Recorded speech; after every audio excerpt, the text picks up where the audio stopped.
today we're going to talk about Don Lee's character Gilgamesh in the upcoming Eternals movie.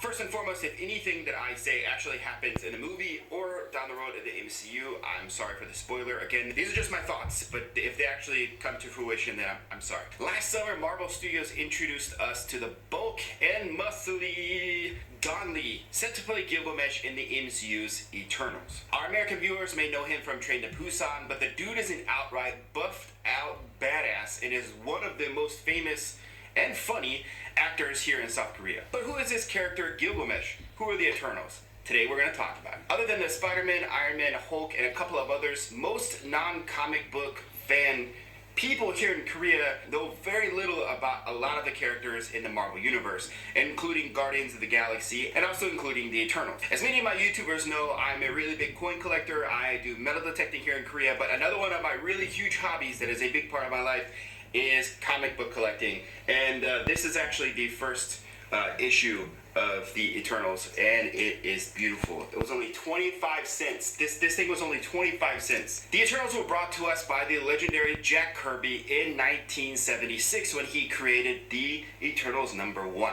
According to Marvel legend, the Celestials came to Earth millions and millions of years ago and conducted genetic experiments on earthly life forms. The excerpt says, guys, if you guys don't have Marvel Unlimited where you can read all the comics that are there, I'll put a link down below. Okay. It all began with the coming of the gods to Earth when it was populated only by the beasts of the field. It was then that the gods proceeded with their mission. They chose to change the destiny of a life form new to the evolutionary chain, the ape. The experiments that they conducted resulted in 3 types of beings: the deviant, the human, and the Eternals. Simply said, the deviants are these like war-hungry monsters that are always developing weapons. They live under the sea, they always attack humans, and they're crazy. And the deviants get worse with every generation that passes. Humans are, us, Eternals. These are basically gods. They are few in number and are immune to time and death, and like the gods, they live apart from the humans. So of all the Eternals that exist in this story and that are going to be in the movie, who specifically is Don Lee's character, Gilgamesh? Gilgamesh debuted a little later than his companions in July 1977's Eternals #13. He is one of the strongest characters in the universe. And thanks to his superhuman strength, he is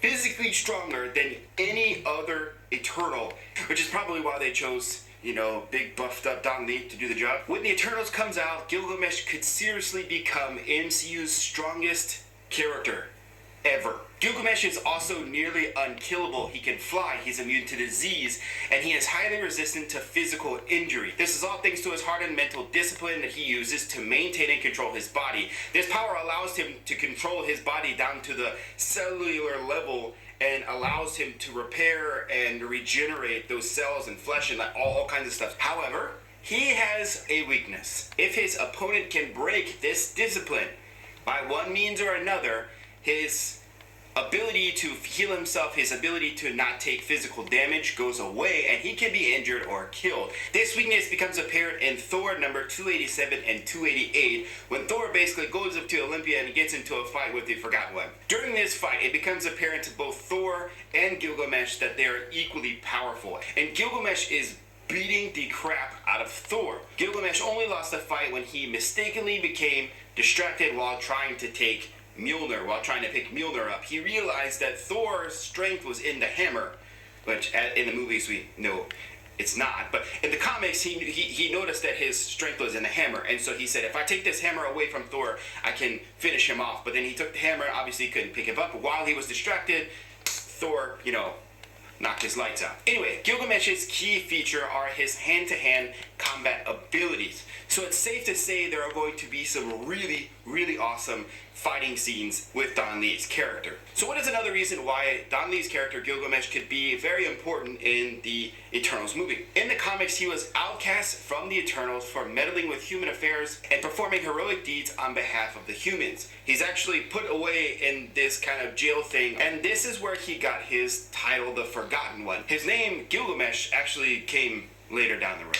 However, he came back to the Eternals after Sprite convinced him to help fight a battle against the Deviants. The Deviants were going to take this big, huge spaceship that was basically a giant atomic bomb, and they were going to explode it and kill a crap ton of people. And the rest of the Eternals were off doing some ceremony or whatever. So Sprite convinced the Forgotten One to come out of his jail and help defeat the Deviants. XYZ. But his trouble that got him there to begin with is related to what I'm about to tell you. I think that Don Lee's Gilgamesh is going to play a role in dealing with an emotional Thena, who in the comics falls in love with Crow, warlord of the Deviants. Yes, so we have the Eternals who hate the Deviants hate the Eternals, but Thena, an Eternal, falls in love with Crow, who is a Deviant. This isn't the first time we've heard of a baby born of an Eternal and some other race. Inevitable. What is he doing? Admiring the clean lines, brushed steel finish, the wonders of the infinity screen? Or just like anyone else, trying to find the remote? Vi på Lantmännen har utvecklat ett odlingsprogram så att gårdar som den här kan bruka jorden på ett mer hållbart sätt. Thanos. In the comics, Thena and Crow's children only come up a couple of more times after a bunch of people try to kill them and fail. Fortunately, however, the MCU doesn't always stick to the original comic book content, especially when we got a hold of leaked photos of Thena last September where she is seen spreading ashes in a river. So there may be a part in the Eternals where somebody really close to Thena dies. It's kind of like this sad, emotional scene, and she's spreading ashes in the rivers. She probably wouldn't be doing that if it wasn't someone that she really, really loved. Her children? Maybe. If it is one of her children, those children are half deviant and half Eternal. She might actually feel some anger towards the Eternals for killing her children. Oh, this is, yeah. I don't know.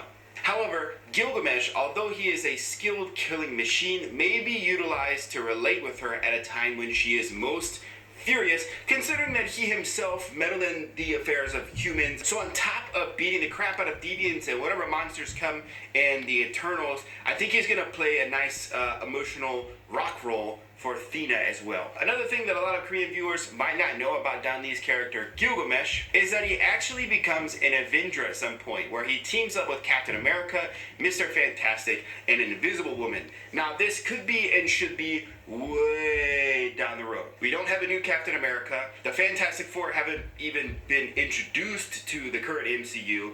And they're not supposed to be until phase 5, maybe phase 4. And I don't know if the MCU is ever going to play that part of the comics. However, he is and was an Avenger. So when is this movie coming out? Right now, nobody knows. I think they said it was supposed to come out in November this year. But it looks like Don Lee's character Gilgamesh is going to be amazing on screen. And if you guys like watching Marvel-related content, let me know by hitting the like button. Like I said, I talk about collecting coins, metal detecting. I really like talking about Marvel, but I don't know if the Korean audience that I have here is going to appreciate it or not. So please let me know by hitting like and dropping a comment below. Also consider subscribing.